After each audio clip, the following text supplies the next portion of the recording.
अच्छा। हम इससे पहले 140 एमसीक्यूज असेसमेंट एंड एवेल्युएशन के कर चुके थे। नेक्स्ट हमारा क्वेश्चन है, the highest level of revised cognitive domain is, जो क्योंकि एंडरसन ने 2001 के अंदर इस ब्लूम टैक्सोनॉमी को रिवाइज किया था, और रिवाइज करने के बाद उसने इसके जो सब ग्रुप्स थे उनको जो है वो वर्ब के अंदर तब्दील कर दिया था। जैसे नॉलेज को क्या किया था, नॉलेज और कंप्रिहेंशन को अंडरस्टैंडिंग कर दिया था। इसी तरह एप्लीकेशन को अप्लाइंग कर दिया था। एनालिसिस को एनालाइजिंग। सिंथेसिस की जगह चेंज करके उसको एंड। एट। जी। Eight.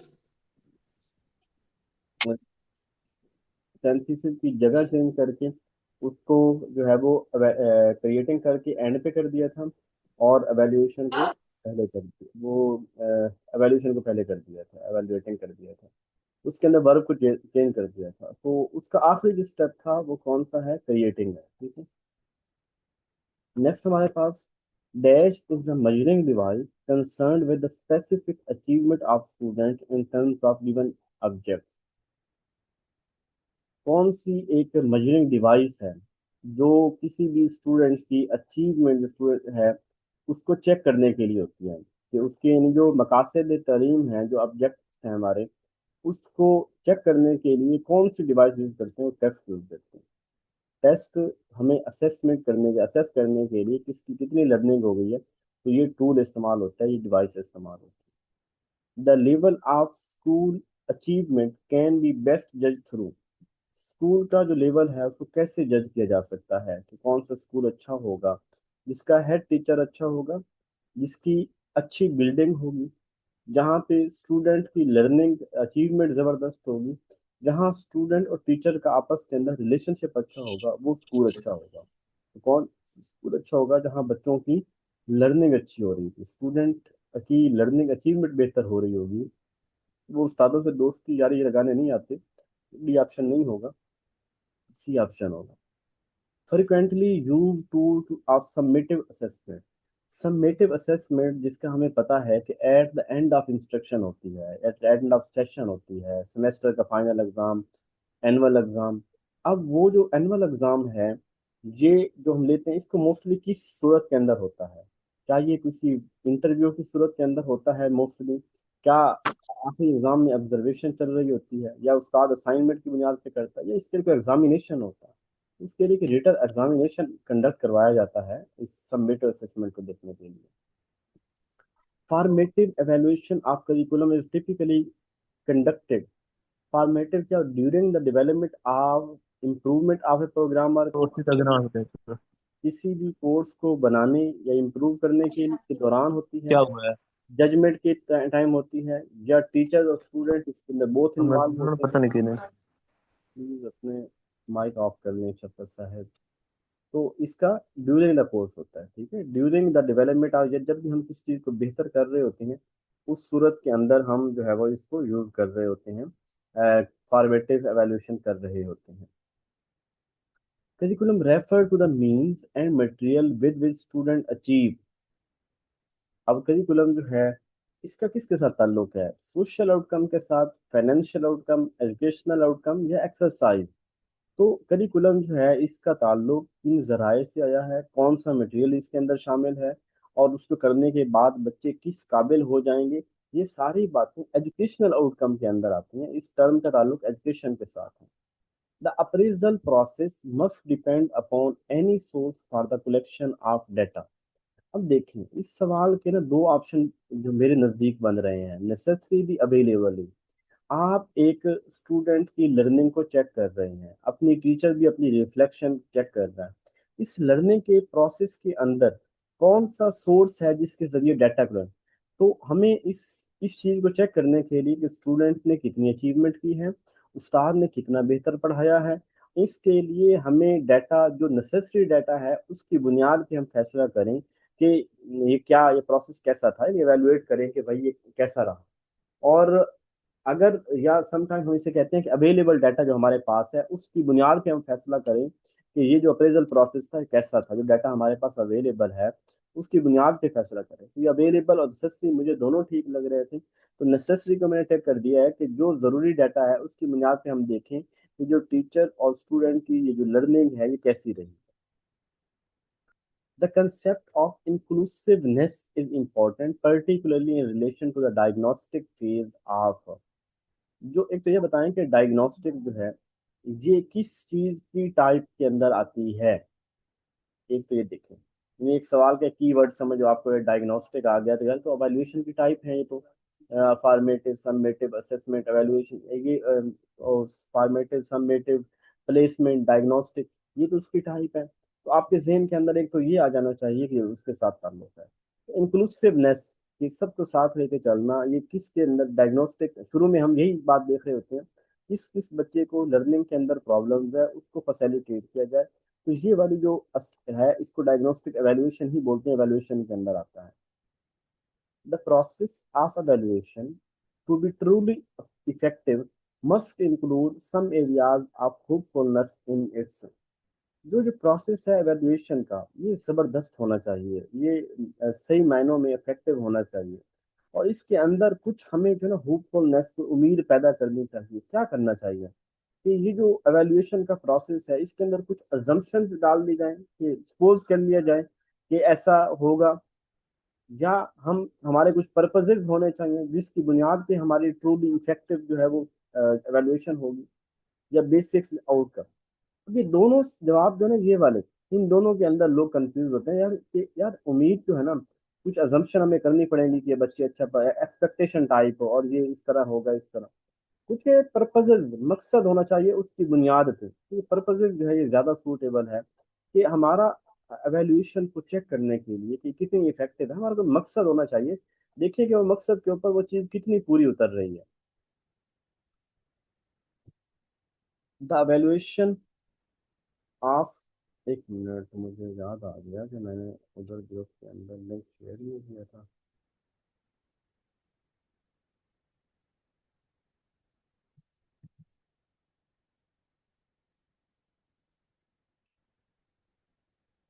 Ji, the evaluation of performance of and dash involve the evaluation of all its major components, which include teaching learning strategies, resources, staff, etc.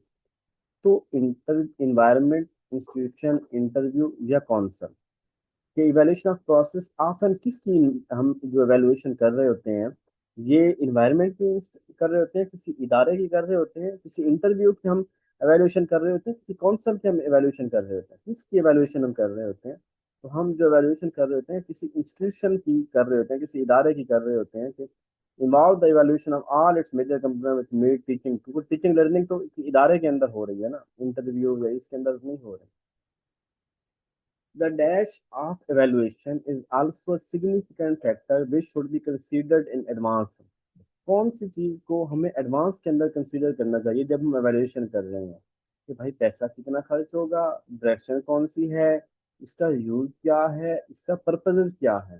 तो हमें पहले देखना चाहिए कि इसका पर्पज क्या है जब भी आप एवेल्युएशन कर रहे हो। Who has defined evaluation as, किसने डिफाइन किया है कि examining and judging the worth quality, की सिग्निफिकेंस, अमाउंट, डिग्री और कंडीशन ऑफ समथिंग। तो ये वाली डेफिनेशन जो है वो ये वेबस्टर ने की थी, रट्टा लगा ले, मैंने भी आपकी तरह रट्टा ही लगाया होगा क्योंकि मुझे भूल जाती है, याद कोई नहीं रहती। A particular continuous and cyclic activity involving a number of steps and operation is called a particular continuous and cyclic activity involve a number of steps and operation is called। अच्छा, जहाँ पे ना हमारे पास नंबर ऑफ स्टेप्स हों, चीजें जो है ना हमारे पास एक जो है वो एक साइकिल के अंदर, एक तरीके कार के अंदर, स्टेप्स के अंदर, प्रोग्राम्स के अंदर जैसे चल रही हो, इसको हम प्रोसेस बोलते हैं। यानी ये प्रोसेस है, यानी प्रोसेस मतलब कि उसके अंदर पहले कोई काम पहले डिफाइन होगा, फिर दूसरे नंबर पे, तीसरे नंबर पे, इस तरह करके उसके अंदर चीजें चल रही होंगी। एक प्रोसेस का अमल होगा जिसके अंदर चीजें बड़ी साइक्लिक या कंटिन्यू होगी और वो प्रॉपर स्टेप्स को फॉलो किया जा रहा होगा, तमाम ऑपरेशन को देखा जा रहा होगा, तो ये प्रोसेस होता है। ये थोड़ा प्रोसेस के बारे में पढ़ लीजिएगा। The test item should be evaluated in terms of how well they match the test, कि टेस्ट आइटम जो है वो टेस्ट के साथ कैसे जो है वो मैच कर रहे हैं, टेस्ट के साथ कैसे मैच कर रहे हैं। तो ये क्या चीज, किस चीज के साथ ताल्लुक होगा, मकसद के साथ ताल्लुक होगा कि क्या वो टेस्ट जो है, जो शुड बी इवेलुएट, जो हम एवेलुएट करना चाह रहे हैं, उसका जो नंबर ऑफ क्वेश्चंस हैं, जो टेस्ट है, वो हमारे पर्पस के साथ कितना मैच कर रहा है, रीडिंग के साथ कितना मैच कर रहा है, रिलायबिलिटी असेसमेंट, तो पर्पस के साथ कितना मैच कर रहा है, कि जो टेस्ट हम ले रहे हैं वो कितना मैच कर रहा है वो जो हमारा मकसद है उसके साथ। Objective item or objective only is there. जो हम कहते हैं यार ये ऑब्जेक्टिव टाइप क्वेश्चन है, ऑब्जेक्टिव टाइप क्वेश्चन किस सूरत में ऑब्जेक्टिव होंगे, यानी वो ऑब्जेक्टिव का मतलब क्या है, कि इसके अंदर आइटम जो है वो कंटेंट किससे होते हैं, इसकी स्कोरिंग बड़ी अनबायस्ड होती है, ऑब्जेक्टिव होती है, इसके अंदर डिस्ट्रैक्टर होते हैं, इसके अंदर वर्डिंग होती है। ऑब्जेक्टिव किस सेंस के अंदर ऑब्जेक्टिव है, ऑब्जेक्टिव स्कोरिंग के अंदर ऑब्जेक्टिव है। देखिए, ऑब्जेक्टिव मतलब कि उसको स्कोर कोई बंदा भी दे लेना, वो ऑब्जेक्टिव ही रहेगा, यानी वो स्कोर सेम रहेंगे, वो स्कोर वेरी नहीं करेंगे। ऑब्जेक्टिव की होता है, ऑब्जेक्टिव ऑब्जेक्टिव इसलिए है कि उसकी स्कोरिंग डिस्टर्ब नहीं होती, उसकी ऑब्जेक्टिविटी जो है ना वो फिक्स, तो ये स्कोरिंग इसका बेहतरीन आंसर होगा। Completion short answer item should have the blanks. ये जो खाली जगह होती है, फिल इन द ब्लैंक्स होती है, इस स्टेटमेंट के अंदर किस जगह पे होनी चाहिए, एट और near the beginning of the item, कि वो शुरू के अंदर होनी चाहिए फिक्रे की, जब भी हम कोई बनाते हैं, between the beginning and inside of the item, के वो दरमियान के अंदर कहीं होनी चाहिए, at as close to the middle of the item as possible, दरमियान के अंदर होनी चाहिए, एट और near the end of the item, के वो आखिर के अंदर होनी चाहिए। जब हम कंप्लीशन बना रहे होते हैं तो वर्ड स्टैंडर्ड ये है कि वो एट द, क्योंकि स्टेटमेंट को कंप्लीट करने के लिए होता है, तो at or near the end of the, उसके नियर एंड के करीब करीब होनी चाहिए उसकी स्टेटमेंट का जो है, क्योंकि अगर आप दरमियान में करते हैं तो स्टेटमेंट एक मुकम्मल, फिर आगे एक हिस्सा उसका रह जाएगा ना, तो बेहतर है कि उसके एंड पे हो ताकि वो स्टेटमेंट की समझ आ जाए। While constructing true false item it is best, जब ट्रू फॉल्स बना रहे हो तो क्या बेस्ट है, यूज स्पेसिफिक डिटर्मिनेंट, कि आप देखें स्पेसिफिक डिटर्मिनेंट लें कि आप क्या मैयर करना चाह रहे हैं, क्या पूछना चाह रहे हैं। रिप्रोड्यूस स्टेटमेंट डायरेक्टली, हम सेम स्टेटमेंट उठा लें टेस्ट से। Include an equal number of true, भाई जितने नंबर ऑफ ट्रू हो उतने नंबर ऑफ फॉल्स होने चाहिए। Very the length of true और फॉल्स स्टेटमेंट, उनकी स्टेटमेंट जो है वो वेरी करनी चाहिए ट्रू और फॉल्स की। तो यूज स्पेसिफिक डिटर्मिनेंट, के हर सवाल की उसकी डिटर्मिनेंट की बुनियाद पे कि उसके अंदर हम मैयर क्या करना चाह रहे हैं, उसके मुताबिक हमें ट्रू फॉल्स नहीं बनाने चाहिए। ये सारे तो एक हिंट से बन जाते हैं, कि अगर आप पूरी स्टेटमेंट देते हैं, या अगर आप equal number of question true false शामिल करते हैं, या इस तरह, ये नहीं होना चाहिए, बल्कि आप उसके अंदर यूज स्पेसिफिक डिटर्मिनेंट देखें कि हमारा मकसद क्या है। A group of 120 students appeared admission test. An atom in the part objective type MCQ part had a difficulty level of less than 20. It means the atom of, अगर देखें वो MCQ का डिफिकल्टी लेवल 20% से भी कम है, it mean 100 में से 20 बंदे भी पास नहीं हुए, 20 बंदे भी अच्छे स्कोर नहीं ले सके, तो इसका मतलब है कि टेस्ट बहुत ज्यादा डिफिकल्ट था, टेस्ट बहुत ज्यादा डिफिकल्ट था। अब periodical evaluation of an employ is done through, जो पीरियोडिकल एवेल्युएशन, पीरियोडिकल से मुराद है कि गाहे बगाए वक्फे वक्फे से जो हम एवेल्युएशन कर रहे होते हैं किसी एम्प्लॉय के थ्रू, जॉब रोटेशन के जरिए होती है, कभी किसी जॉब पे लगा दें, कभी किसी परफॉर्मेंस अवेलेबल, तो उसकी परफॉर्मेंस कैसी है, पीरियोडिकल के पहले फेज के अंदर उसकी परफॉर्मेंस कितनी थी, कुछ टाइम के बाद फिर परफॉर्मेंस कितनी है, परफॉर्मेंस की बुनियाद पे हम एम्प्लॉयज की जो है वो कर रहे होते हैं, एवेल्युएशन कर रहे होते हैं, रिफ्रेश या उसका कोर्स करवाएं तब पता चलता है, या उसको गाइड करें तब। तो परफॉर्मेंस अप्रेजल जो है हम उसको जो है इस आर प्रोसेस के जरिए गुजार के गाहे बगाए उसकी जो परफॉर्मेंस है उसको नोट करके उसकी प्रोडक्टिविटी को देख के हम फैसला कर लेते हैं। If a test measure a single construct, अगर एक टेस्ट एक चीज कंस्ट्रक्ट, कंस्ट्रक्ट वैलिडिटी जो है उसको मैंने आपको समझाया था। अब अगर एक टेस्ट सिंगल कंस्ट्रक्ट को मेजर करता है, then item should correlate with the total score, कि अब एक सिंगल एंटिटी को, सिंगल चीज को टेस्ट मेजर कर रहा है, तो डेफिनेटली उसके स्कोर भी उसी में से होने चाहिए, यानी को वो टोटल स्कोर के साथ वो चीज कर रिलेट कर रही होगी। यानी इसको आप देखें कि हम एक टेस्ट के अंदर ना एक से ज्यादा चीजें मेजर नहीं करते जब हमने कंस्ट्रक्ट वैलिडिटी, यानी टेस्ट डिजाइन किया गया है, उस टेस्ट का पर्पज है इंटेलिजेंस को चेक करना कि इस बच्चे का आईक्यू लेवल कितना है। अब जब बाद में स्कोर आएंगे तो वो टोटल स्कोर, यानी सिंगल कंस्ट्रक्ट की बात होगी, एक चीज को मेजर कर रहा है, तो वो टोटल स्कोर होंगे, वो सारे स्कोर उस एक चीज के ही होंगे, इस बंदे का आईक्यू कितना है।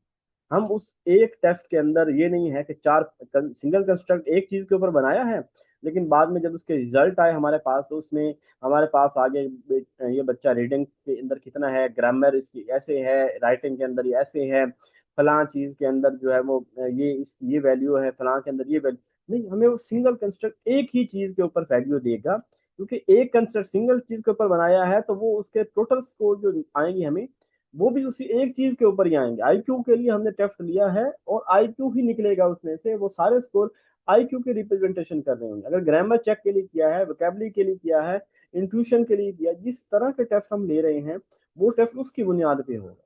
ठीक है, इसके बाकी ऑप्शन को खुद देख लीजिएगा, थोड़ा सा ये जो है ना वो ट्रिकी क्वेश्चन है जिसके में समझ नहीं आती, क्योंकि कंस्ट्रक्ट वैलिडिटी जो है ना, सब बच्चों को वैलिडिटी समझ आ जाती है, लेकिन उसकी कंस्ट्रक्ट वैलिडिटी बच्चे बार बार पूछते हैं मुझसे। कंस्ट्रक्ट वैलिडिटी को पहले समझ लें कि ये एक ऐसी हाइपोथेटिकल चीजों के ऊपर जो वैलिडिटी हम देख रहे होते हैं, जो हम किसी एक चीज के ऊपर, या वो ऐसी चीजें जो बिल्कुल ट्रूली क्लियर नहीं होती हमारे सामने कि हम फलां, जैसे होता है ना, तो देख रहे हैं फेस के अंदर, हाँ जी वो कंटेंट कितने में से है, कंटेंट क्या उसमें से, उतने चैप्टर में से सैम्पलिंग ठीक की या हमने नहीं की, कंकरेंट वैलिडिटी जो है, या प्रिडिक्टिव वैलिडिटी, ये सारी चीजें और बात है। जो कंस्ट्रक्ट वैलिडिटी है ना, ये क्वालिटी ऑफ कंटेंट की बात कर रहा होता है कि वो कंटेंट जो है उसकी क्वालिटी कैसे है, क्या वो प्रॉपर, वो अब पहले वाली जो वैलिडिटी की तमाम टाइप्स हैं वो और तरह से चीजों को देखती हैं, लेकिन जब हम कंस्ट्रक्ट वैलिडिटी की बात करते हैं तो वो ये देखती हैं कि वो प्रॉपर उस पर्पज के लिए, जिस चीज के लिए वो टेस्ट लिया जा रहा है, उस चीज को फुलफिल कर रहा है कि नहीं कर रहा। तो ये होता है। ठीक है, the cognitive domain is related to, cognitive का ताल्लुक माइंड के साथ है। Lower level thinking is, lower level thinking किसके अंदर होती है इस ब्लूम टैक्सोनॉमी के अंदर? सर फिर knowledge, content. Comprehension and application के अंदर होती है। टीचिंग, सर जी जी। फिर कंटेंट और कंस्ट्रक्ट वैलिडिटी में क्या फर्क होगा? कंटेंट वैलिडिटी, कंटेंट और जो कंस्ट्रक्ट कंटेंट वैलिडिटी में क्या? वैलिडिटी है ना, ये पहली टाइप है वैलिडिटी की। उसके अंदर हम ये देख रहे होते हैं कि एक पेपर जो 5 चैप्टर में से बनाया, 5 चैप्टर सिलेबस के अंदर शामिल थे, तो जो पेपर बनाया गया है क्या वो 500 चैप्टर में से है? क्या ये तो नहीं कि पेपर पहले चैप्टर में से बना दिया गया है, बाकी 4 चैप्टर की रिप्रेजेंटेशन ही कोई नहीं है? क्या इक्वल रिप्रेजेंटेशन है उन 500 चैप्टर की? क्या उस पूरे कंटेंट में से पेपर बना है? तो ये कंटेंट वैलिडिटी होती है। जबकि कंस्ट्रक्ट वैलिडिटी उसको देखती है कि जो स्टैंडर्ड सेट किया था, जिस चीज जिस पर्पज के लिए मेजर कर रहे थे, क्या वो पर्पज फुलफिल हो रहा है? थोड़ी बात को समझ आई? जी सर, आ गई है। Thank you. Teaching student how to kick ball is, बच्चों को ये बताना कि बॉल को किक कैसे करना है, तो ये किस चीज के अंदर आती है? ये चीज साइकोमोटर डोमेन, यानी इसके अंदर हरकत के अंदर ना, हमने उस मूवमेंट के अंदर आ रहा है ना, सिखाना है, तो ये साइकोमोटर डोमेन आ जाएगी। An attitude of fair-minded appreciation of value can be obtained through a consider of mental क्या कहलाएगी, यानी attitude of fair minded appreciation, कि आप बड़े फेयर माइंडेड होके किसी चीज की अप्रिसिएशन कर रहे हैं, उसकी जो वैल्यूज है, तो ये मेंटल के साथ कैसे आएगा? इसका क्या आंसर हो सकता है? ये बेसिकली हम इसके कर क्या रहे हैं कि हम किसी शख्स को fair minded appreciation of value can be obtained through a consider of mental measurement. अगर हम फेयर माइंडेड होकर करना चाहते हैं, किसी चीज़ की अप्रिसिएशन, उसकी वैल्यू देखना चाहते हैं, तो हम उसकी जो मेंटल मेजरमेंट कर रहे होंगे, या दिमाग से उस चीज़ के मुतालिक जो है वो बारीकी से जानने की कोशिश कर रहे होंगे, तो ये मेंटल मेजरमेंट होगा। Which of the following action verb are alike to measure student learning as per Bloom cognitive level?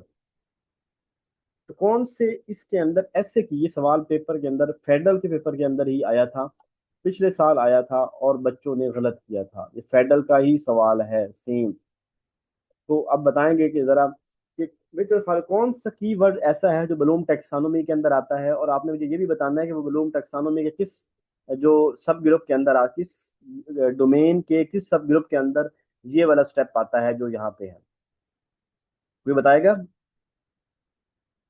इन तीनों में से कौन सा आंसर करेक्ट है कि वो एक्शन वर्ब है जो ब्लूम टैक्सोनॉमी के अंदर उसकी कॉग्निटिव डोमेन, चलो कॉग्निटिव उसने बता दिया, कॉग्निटिव डोमेन के किस सब ग्रुप के अंदर वो कीवर्ड आता है। चलो मैं बता देता हूँ, ये डिस्टिंग्विश और डिस्क्रिमिनेट ये करेक्ट आंसर है। और ये जो हमारे पास एनालाइजिंग है ना, हम जब ब्लूम टैक्सोनॉमी के नॉलेज, कंप्रीहेंशन, एप्लीकेशन और एनालाइजिंग की बात करते हैं, एनालिसिस के अंदर हम चीज़ों को आपस में कंट्रास्ट कर रहे होते हैं, कंपैरिजन कर रहे होते हैं। तो हम यहाँ पे चीज़ों को डिस्टिंग्विश कर रहे होते हैं, डिस्क्रिमिनेट कर रहे होते हैं। हम चीज़ों का यहाँ पे फर्क देख रहे होते हैं कि इस चीज़ के अंदर क्या एज है, किसके अंदर क्या जो है वो कमी है, इस चीज़ में देख रहे होते हैं। तो डिस्टिंग्विश और डिस्क्रिमिनेट ये कॉग्निटिव डोमेन के फोर्थ सब ग्रुप के अंदर जो है ये बड़ी बात होती है एनालाइजिंग के अंदर। तो ये सवाल सेम आया हुआ पहले। इस तरह के कीवर्ड मैंने अपनी जो नोट्स शेयर किए हुए हैं ये मेरी बुक के अंदर प्रॉपर कीवर्ड लिखे हुए हैं हर एक के। तो वो कीवर्ड जो है ना वो आप कोशिश करें कि एक दफा उनको देख लें कि यार ये वाला कीवर्ड आएगा ना तो मुझे इस तरफ जाना पड़ेगा। ठीक है।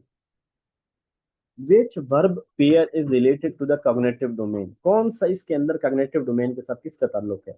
Analysing, analysis and create, listen and observe, react and respond, कौन सी चीज यहाँ पे है जिसका ताल्लुक कॉग्निटिव डोमेन के अंदर आता है। और वो एनालिसिस, एनालिसिस और क्रिएशन, ये कॉग्निटिव डोमेन के अंदर ये चीज आती है।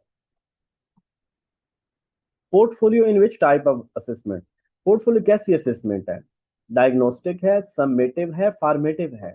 तो पोर्टफोलियो जो है ना कि वैसे तो बोथ फॉर्मेटिव भी है और समेटिव भी है। लेकिन एक बात याद रख लें कि अगर ये जो पोर्टफोलियो, अगर हमारे पास वहां पे बोथ का ऑप्शन ना हो तो आपने फॉर्मेटिव लगाना है, समेटिव नहीं लगाना। ठीक है। देखिए वैसे अगर हाँ उसने पेपर के अंदर, चूंकि एनालिटिकल पेपर होना है, तो पेपर के अंदर अगर वो कोई ऐसा क्लू दे देता है जैसे जिससे ये जाहिर हो कि एग्जाम आखिर के अंदर होना है, ये जजमेंट एवेल्युएशन हमने सबसे आखिर में करनी है, उस सूरत के अंदर तो आप इसकी तरफ आ जाएं। ठीक है। लेकिन अगर वो कोई क्लू ऐसा नहीं दे रहा तो फिर आप फॉर्मेटिव की तरफ आएंगे। Samiya, parents want to seek admission of their child in a school, the type of assessment for this would be। तो सामिया पेरेंट्स जो है वो want to seek admission of their child in school, the type of assessment for this would be. तो school के अंदर admission लेना चाहते हैं, बच्ची को बिठाना चाहते हैं, तो क्या होगा ये कौन सी असेसमेंट होगी, ये प्लेसमेंट असेसमेंट होगी। किसी क्लास के अंदर बिठाना यानी उसको दाखला लेके देना, तो इसको हम प्लेसमेंट असेसमेंट बोलते हैं। यानी किसी क्लास के छठी में बिठाना, आठवीं में बिठाना, ये प्लेसमेंट होता है। If an objective MCQ type question, the option should be of varying length, उसकी लेंथ कम ज्यादा होनी चाहिए, सेम लेंथ होनी चाहिए, कंफ्यूजिंग होने का, ये क्लियर एंड प्रिसाइज। तो क्लियर और प्रिसाइज जो है वो आंसर होना चाहिए, ना कि क्वेश्चन होना चाहिए, ना कि हम ये बाकी चीजों को देखें। What is the highest level of SOLO taxonomy, SOLO के अंदर pre structure, uni structure, multi structural, relational and abstract आता है। तो एक्सटेंडेड एब्स्ट्रैक्ट हाईएस्ट लेवल है इसके। ये भी पूछता है कि जो सोलो टैक्सोनॉमी है इसके लेवल कितने हैं। दो लेवल की बात होती है, दो, एक होता है सरफेस लेवल और एक होता है डीप लेवल। जो पहले दो होते हैं ना इनको हम यूनिस्ट्रक्चर, मल्टी स्ट्रक्चर बोलते हैं, और दूसरे को हम जो है वो डीप लेवल बोलते हैं। कॉग्निटिव डोमेन किसको डील करती है, ये नॉलेज को डील करती है। ठीक है। अचीवमेंट टेस्ट मीन क्या, to measure of score, score measure करना, ये to measure of learning skill, दोनों को करना, ये दोनों को करता है। ब्लूम 1956 में ब्लूम टेक्सानोमी आई थी, लेकिन जो डिजिटल टेक्सानोमी है ये 2002 के अंदर आई। तो डिजिटल टेक्सानोमी क्या है, बेसिकली डिजिटल टेक्सानोमी जो है ना वो इन चीजों को तोड़ के, इन चीजों को तोड़ के वो थोड़ा सा जैसे ब्लॉग लिखना, गूगल से सर्च करना, इस तरह की कैटेगरी करके ये बनाई जाती है। ये अभी तक ना हमारी एजुकेशन के अंदर हम इसको पढ़ा कोई नहीं है, किताबों के अंदर आई कोई नहीं है। और बस जैसे हम जस्ट रीड कर लेते हैं कि 2002 के अंदर ये बलून टेक्सानो, ये जो है डिजिटल टेक्सानोमी आई है। तो बेसिकली ये डिवीजन ऑफ साइकोलॉजिकल डोमेन है, इसको कहते हैं। ये जो डिजिटल टेक्सोनॉमी है ये 2002 के अंदर आई है, और उसके अंदर क्या चीजें थी वो सारा देख लीजिए। Expectation from student in different day to day situation are known as. तो डे टू डे जो सिचुएशन होती है, जो स्टूडेंट एक्सपेक्टेशन होती है, इसे क्या बोलते हैं, तो ये रूटीन्स कहलाती हैं। अप्रेंटिसशिप, अप्रेंटिसशिप बोलते हैं जब आप किसी सीनियर्स के मता है तो कि आप वहां से काम सीख रहे होते हैं, इंटर्नशिप टाइप कर रहे होते हैं। तो during education degree mean education and training, internship and training दोनों आती है। आप इसको एजुकेशन ट्रेनिंग भी कह सकते हैं, आप इसको इंटर्नशिप ट्रेनिंग भी कह सकते हैं।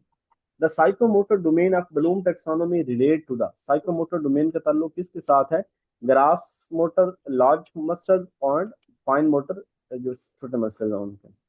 Theorist emphasises the role of memory is comprehensional, ये मेमोरी का ताल्लुक किसके साथ आता है? इसका ताल्लुक कॉग्निटिविस्ट के साथ आता है, दिमाग के साथ इसका ताल्लुक। The desired focus of assessment must be as, assessment का फोकस क्या है? रट्टा लगाना, मोटिवेट करना, मल्टीपल आंसर देना या थिंकिंग? असेसमेंट का पर्पस जो है वो थिंकिंग, सोचने पे मजबूर करना कि मेरा इतने, मैं कहाँ पे हूँ, क्यों हूँ। The purpose of the evaluation, evaluation का पर्पज क्या है? डिसीजन है कि जजमेंट है? लोग भूल जाते हैं, डिसीजन लगा बैठते हैं। तो इसका प्रॉपर असल कीवर्ड जजमेंट है। अगर जजमेंट ना हो तो फिर आपने डिसीजन की तरफ आ सकते हैं। Aptitude test mean to predict the measurement of, तो एप्टीट्यूड के अंदर हम किस चीज के मेजर कर रहे होते हैं कि उसकी देख रहे होते हैं कि इसकी एबिलिटी कितनी है किस टेस्ट की। A group of tasks or question to which a student is to respond is a, तो ग्रुप ऑफ टास्क और क्वेश्चन जो एक स्टूडेंट इसको, तो ये टेस्ट होगा ना, कितने नंबर, यानी टास्क के बाद नंबर ऑफ क्वेश्चन है जिसको स्टूडेंट रिस्पॉन्ड करता है तो टेस्ट होगा।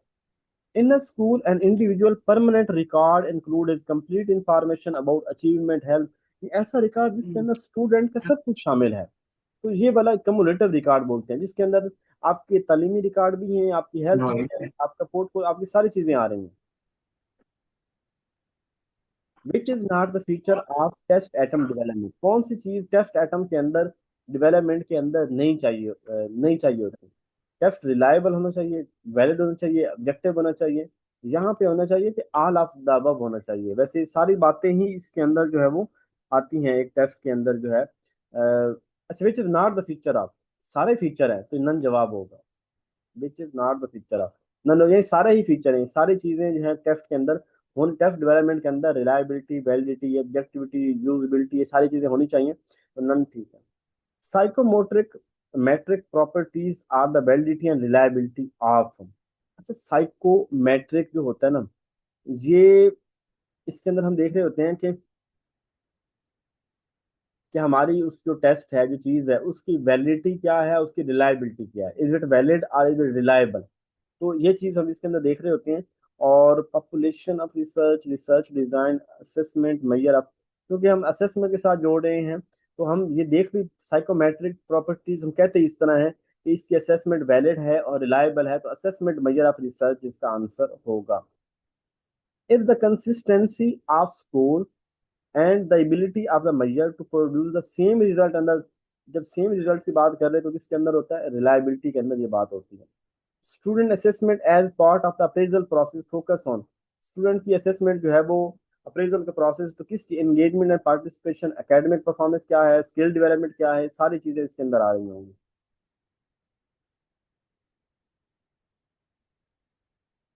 1917, अच्छा सॉरी 1917 का है ना ये सवाल नंबर था।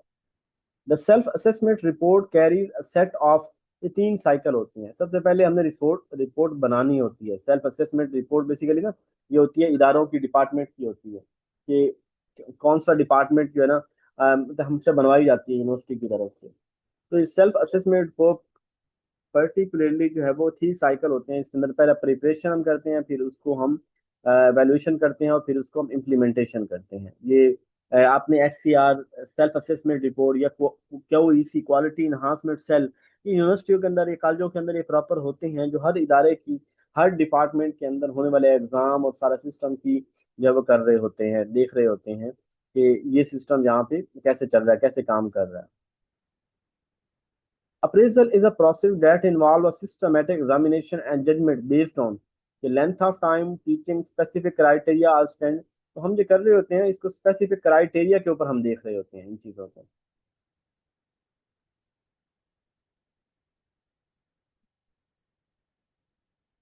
Appraisal of the teaching and learning process aims to understand and improve the effectiveness of both, किसकी effectiveness, teacher qualification and learner characteristics, learner's capacity and teacher's ability, teaching strategies and learning outcome, ये सभी।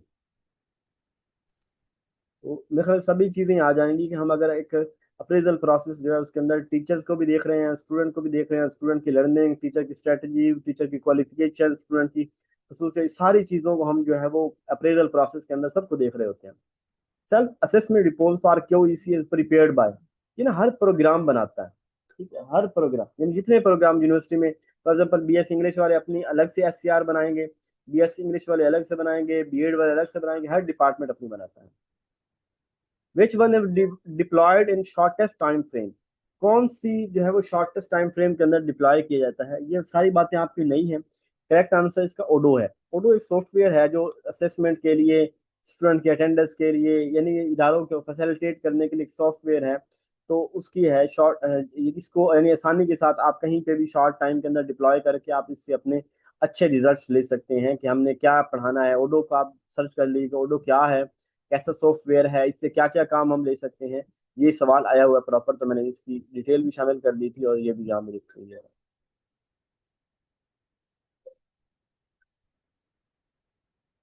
Next, the chances of encircling the correct answer for each multiple choice question just be guess in the, जो multiple choice है ना उसके अंदर चार option होते हैं हमारे पास। अब चार ऑप्शन है तो हमारे पास 25-25% चांस है कि हम हमारा आंसर करेक्ट होगा, यानी 25% चांस है अगर कि ये ठीक होगा, 25%। चार ऑप्शन है, अगर दो हो जाए तो 50%, यानी ट्रू फॉल्स के अंदर 50% हमारे पास ये चांस होता है कि हमारा आंसर करेक्ट हो सकता है। Which one of the following types of item can be use to measure higher order learning, कौन सी हायर ऑर्डर लर्निंग को जो है वो मेजर करते हैं। अल्टरनेटिव रिस्पॉन्स, मल्टीपल, रिस्ट्रिक्टेड या एक्सटेंडेड ऐसे। एक्सटेंडेड ऐसे जो है ना वो हायर लेवल को देखता है। Which of the following is the type of criterion related validity evidence, concurrent evidence. अच्छा, यानी कि क्राइटेरियन, क्राइटेरियन के अंदर ये इसकी फर्दर दो टाइप हैं, कंकरेंट और प्रेडिक्टिव वैलिडिटी। कंकरेंट जिसके अंदर हम किसी माजी के साथ टेस्ट के साथ कंपैरिजन कर रहे होते हैं स्कोर, और प्रेडिक्टिव के साथ कि आज के टेस्ट को हम मुस्तकबिल किसी के साथ कर रहे होते हैं तो प्रेडिक्टिव होता है। तो ये बोथ ए एंड बी होगा।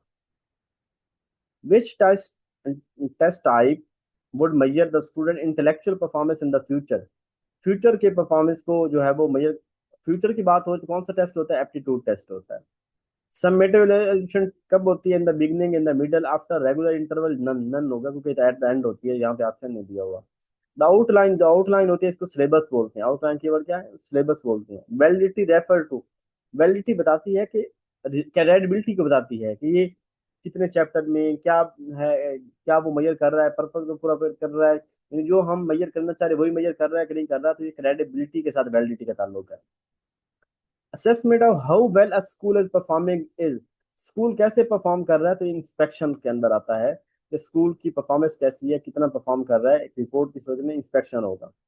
लास्ट क्वेश्चन आज का, what are the characteristics of a good measuring techniques, कि अच्छी मेजरिंग टेक्निक्स के लिए यानी क्या, ऑब्जेक्टिविटी होनी चाहिए, बिल्कुल होनी चाहिए, रिलायबिलिटी भी होनी चाहिए, यूजिबिलिटी भी होनी चाहिए, वैलिडिटी भी होनी चाहिए। तो इसको हम कर देते हैं ऑल ऑफ दिस।